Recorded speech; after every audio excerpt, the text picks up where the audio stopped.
In the final piece of discussing the projected benefit obligation and the plan asset, so the liability and the asset side of things, is discussing sort of how these things are presented on the balance sheet. So we said that in previous videos we've gone through the projected benefit obligation as the liability, plan asset representing funds that are set aside earmarked to pay off these retirement benefits. And so when we look at how these things would be presented on the balance sheet, we would see them as a net amount on the balance sheet. So if you look at the example that we went through, for the 2020 year, we had a final ending balance of projected benefit obligation of $450 million. The final balance of our plan asset account was $340 million. And so what we would see is a $110 million net pension liability presented on the balance sheet. Now, that's not to say that the detailed information is not presented elsewhere. As we know, typically what happens is, we'll see one line item on the balance sheet, but then there's an expanded sort of explanation or description of what is included in that one net amount in the footnotes. So while we will see in the case of these defined benefit plans, we will see one line item on the balance sheet that will either be presented as a net pension liability or a net pension asset, we still would see all of the details that make up the pension benefit, or I'm sorry, the projected benefit obligation and the plan assets. We would see all of the details of the liability and the assets separately in the footnotes. And so one other thing to discuss is when we talk about just describing the way these defined benefit plans are just how people talk about them and how they're described, we could see terms like underfunded and overfunded. And so when we are in the position where we have a net pension liability, what we would classify that as is underfunded. So what we're saying here is we have more of a liability than we do have assets, and that's actually normally the way that the way that these defined benefit plans are situated. They're most of the time in an underfunded status, and that's just the reality of we don't want to set aside plan assets that wind up not actually being utilized. And so what companies will do is just make sure that they have enough plan assets set aside for recent or for retirement benefits that are going to have to be paid out in the near future, like maybe in the next 5 or so years. And so they don't set aside all of the assets that would be needed to pay off all of the liabilities in total, but they do have to have some plan assets set aside. But normally we'll see these defined benefit plans in an underfunded status. So now what we're moving on to, again, we said that there are 3 components to a defined benefit plan that were going to be discussed in these lectures. Number 1 was the liability. We outlined what the projected benefit obligation looks like. We went through examples of journal entries and all of that. Number 2 was plan assets. We said that there are funds that are earmarked and set aside for the defined benefit plan in order to pay off those retirement benefits that are owed to the employees. We called those plan assets, and we discussed again what the journal entries would be for those. The third and final piece to this is the pension expense. So the good news about what we have to tackle when it comes to the pension expense is that in our discussions already of the liability and the asset, we have actually already talked about 3 of the 5 components of pension expense. You can see on this slide that there are 5 components to the pension expense: service cost, interest cost, return on plan assets, and then amortization of prior service cost and amortization of gains and losses. What you will notice is that in our discussions of the pension benefit obligation, we have already talked about service cost and interest cost. We've already said that when an employee has worked one additional year, we classify that as service cost, and that gets debited to pension expense.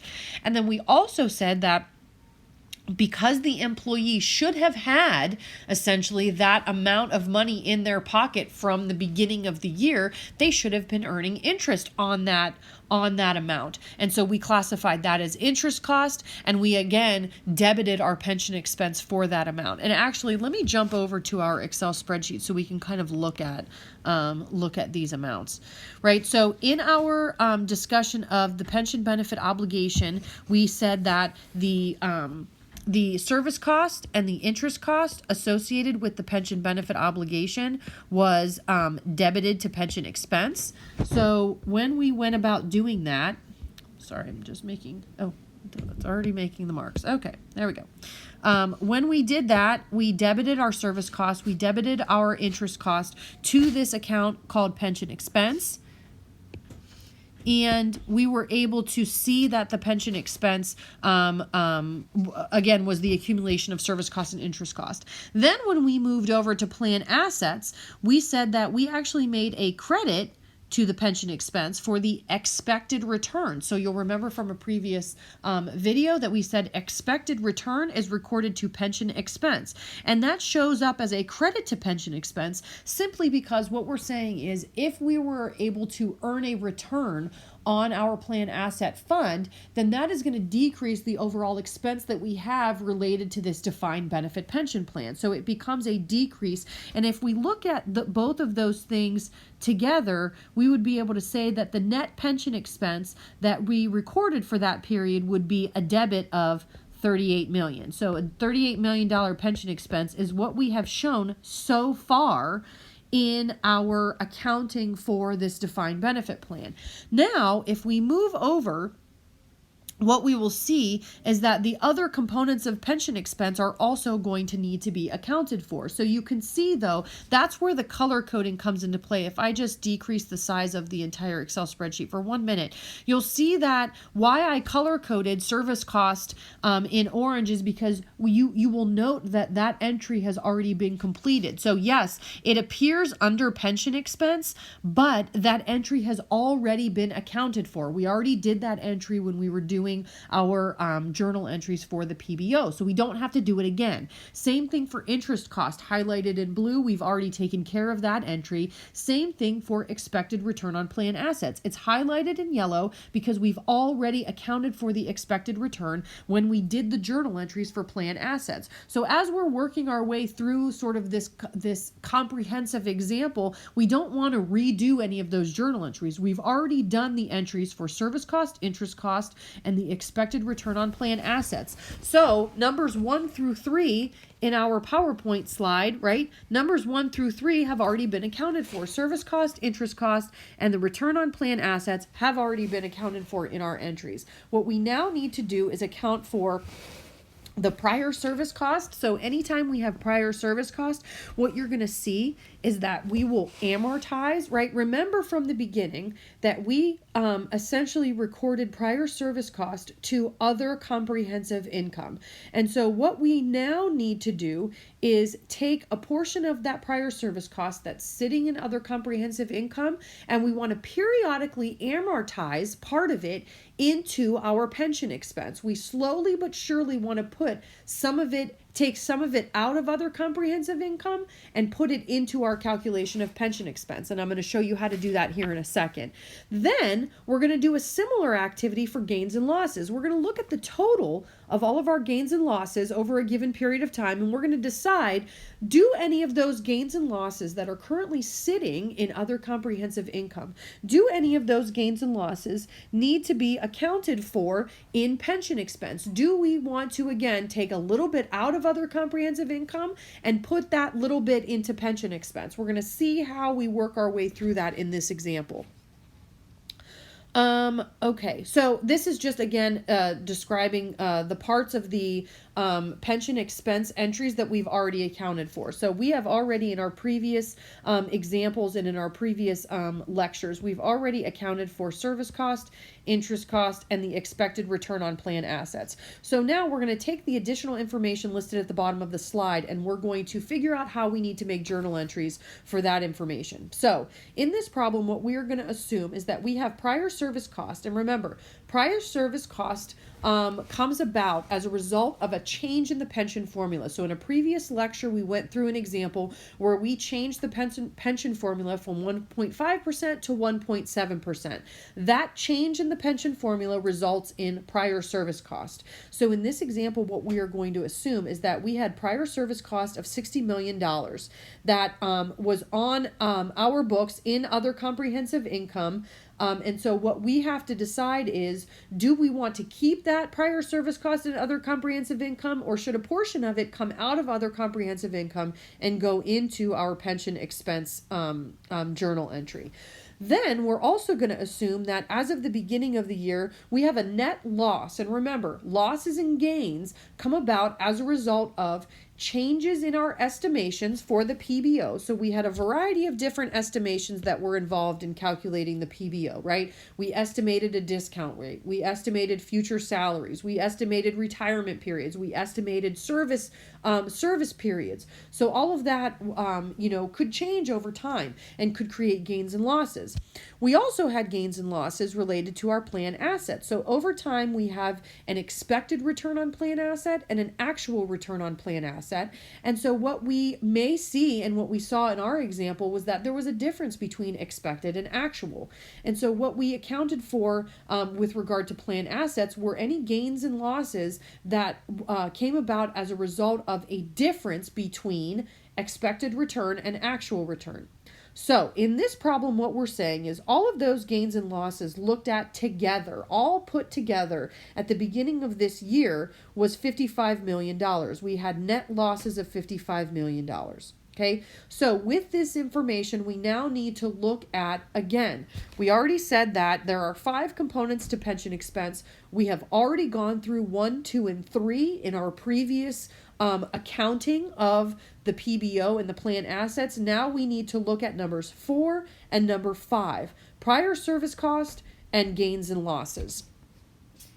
So here is the information that we have for prior service cost. What generally accepted accounting principles tells us is that we don't want that prior service cost sitting in other comprehensive income forever. We don't want it to be accounted for in other comprehensive income forever, but we also don't want to put all $60 million in our pension expense all at once. So what generally accepted accounting principles say is that we should amortize the prior service cost into pension expense over an average remaining service life. So the average remaining service life given to us in this problem was 15 years. And what we're saying here is that's how long, on average, our employees have remaining in their service term with our organization. So on average, those employees have 15 more years of service that they have to provide to our organization. What we're going to do is, on a straight line basis, we're going to take the total $60 million of prior service cost. We're going to divide it by that average service life. And what we're going to do is create an entry that will put a little bit of that prior service cost into pension expense each and every year. So again, it's currently sitting in comprehensive income, this prior service cost. What we want to do is make an entry that's going to take a portion of it out of other comprehensive income and put that small portion into pension expense. The way that we're going to do that in our entry, if I go over to Excel, I'm going to focus on the right-hand side of my Excel spreadsheet now because we're talking about pension expense.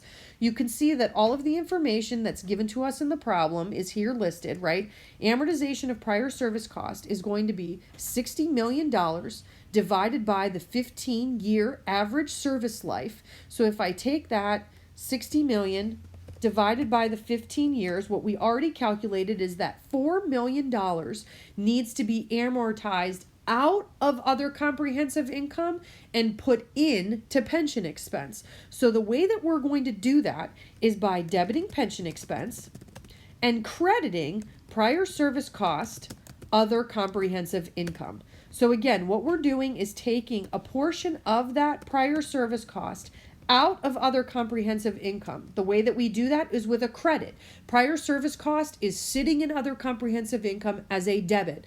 In order to decrease it, maybe take a little bit out, we would make this credit. And then since we're making the credit to other comprehensive income, we make the debit to pension expense. What we're showing here, again, we don't want all $60 million of prior service cost to go towards our pension expense. We just want a portion of it. We want to sort of smooth this prior service cost out. So over the next 15 years, we're going to make the same entry to put a little bit of it into pension expense over that 15-year period. Rather than slamming all $60 million. We're just going to trickle it in little by little. $4 million of it will go into pension expense. So that's the entry. And then also notice that what's happening to our total calculation of pension expense, we already accounted for service cost, interest cost, and a decrease to our pension expense as it relates to our expected return on plan assets.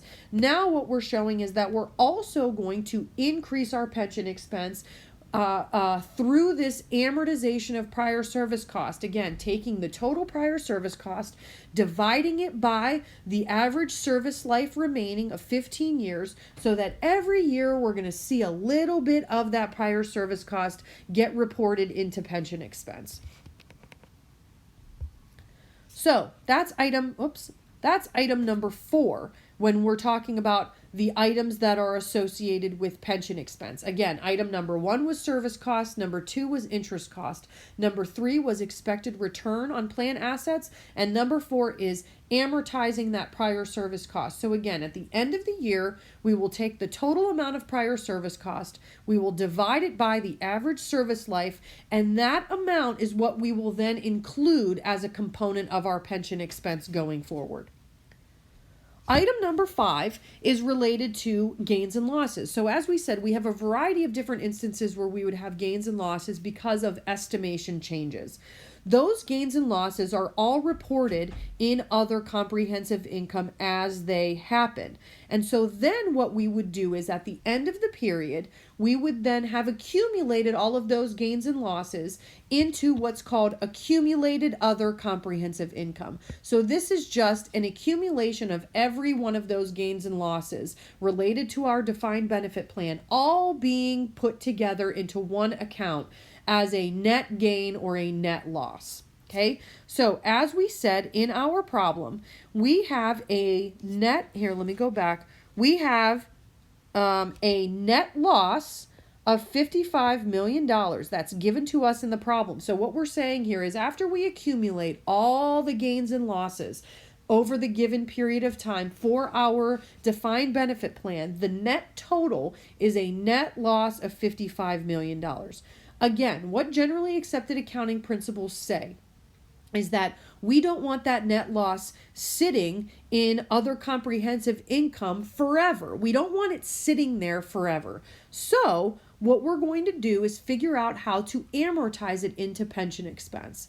So it's going to be similar to what we just did for prior service cost, okay? But the one big difference between prior service cost and gains and losses, the one big difference of how we amortize is that we, for gains and losses, what we have to do is look at what's called a corridor, okay? So what we want to do is we want to take a look at our projected benefit obligation and our plan asset, and we want to decide which one is bigger, okay? So in looking at our defined benefit plan, what we would do is take the larger of the projected benefit obligation and the plan asset. So if we look at our example, at the beginning of the year, the projected benefit obligation was $400 million and the plan asset account was $300 million. So right off the bat, we know that the PBO was bigger. That's the one that we're going to look at when we're trying to figure out what our corridor is. So in this instance, again, our PBO was the bigger amount. It was $400 million. So the generally accepted accounting principles say that to calculate the corridor, and again, I'm going to describe what this corridor is used for here in a second, but to calculate the corridor, we would take that $400 million, the PBO, because it was the bigger amount, we would multiply it by 10%, which would give us $40 million. Okay, so our corridor for our example is going to be $40 million. Again, it's the larger of the liability or the asset, and then taking that amount and multiplying it by 10%. So in our instance, the PBO, the liability, was larger. It was $400 million. We took that $400 million, we multiplied it by 10%. So our corridor is $40 million. Now, why do we use this corridor? Well, generally accepted accounting principles say that yes, we don't want the gain or loss sitting in other comprehensive income forever. But we only amortize the amount if it's too large as it relates to the total amount of our pension benefit obligation or our plan asset. We only want to start amortizing when our gain or loss becomes so large that it exceeds this corridor, meaning it goes above this corridor. So again, in our example, the total net loss was $55 million. That does exceed our corridor. So now we are at the point, because our net loss is above this corridor amount, generally accepted accounting principles say now we need to start amortizing. It's only when it exceeds, it's only when it goes above that corridor that we actually have to start amortizing the gain or loss.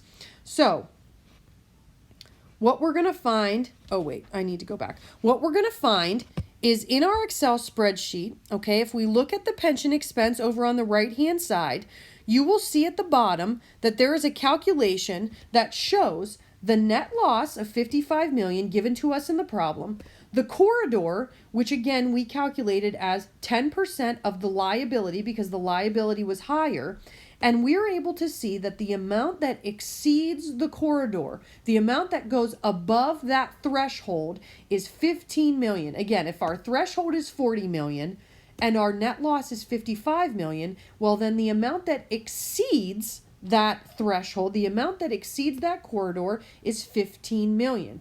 This is the amount that needs to be amortized. Only the amount that goes above the threshold, only amount that goes above the corridor is the amount that needs to be amortized.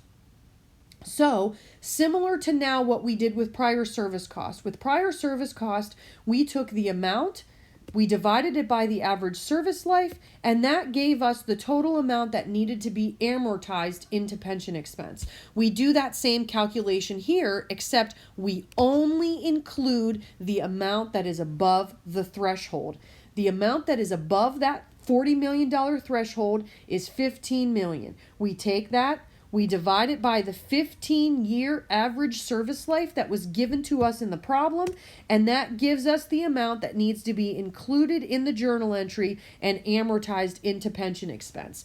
So again, what we're going to do in our journal entry, because what we're essentially trying to do is put a little bit of this into pension expense, take a little bit of the loss out of other comprehensive income.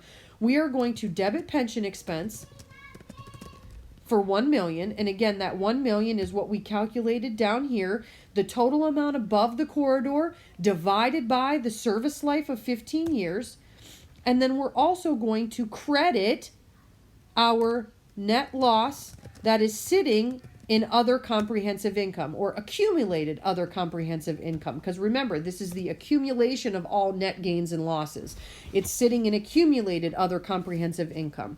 So that is the journal entry that we would make in order to account for the amortization of the net loss. But again, we only amortize the amount that exceeds that threshold, exceeds the corridor that we calculated as 10% of the liability. That was our corridor, and we amortize the amount that exceeds that corridor. Whatever is above and beyond that threshold, that's the amount that needs to be amortized into pension expense. So then finally for this video, I want to outline how we calculate total pension expense. We took our service cost plus our interest cost. Those were both accounted for under the journal entries that we made for the projected benefit obligation. We subtract the expected return on plan assets, and that again was a journal entry that was already made when we accounted for the plan assets there in the middle columns of our Excel spreadsheet. Then we added prior service costs, so the amortization of prior service costs, where we don't take the total $60 million of prior service cost, but we take the amount that is appropriate to amortize by dividing that $60 million by the 15 service years remaining. And then finally, the amortization of our gain and loss. Again, we have to go through an additional step before we can figure out how much needs to be amortized. We first have to figure out how much is above and beyond our corridor, right? It was the 15 million. We divided that by the 15 years of service life remaining, and that was the amount that we amortized. So all told, our pension expense for the 2020 year would be $43 million. Again, taking all 5 components, adding and subtracting them together, we get total pension expense for the year 2020 of $43 million.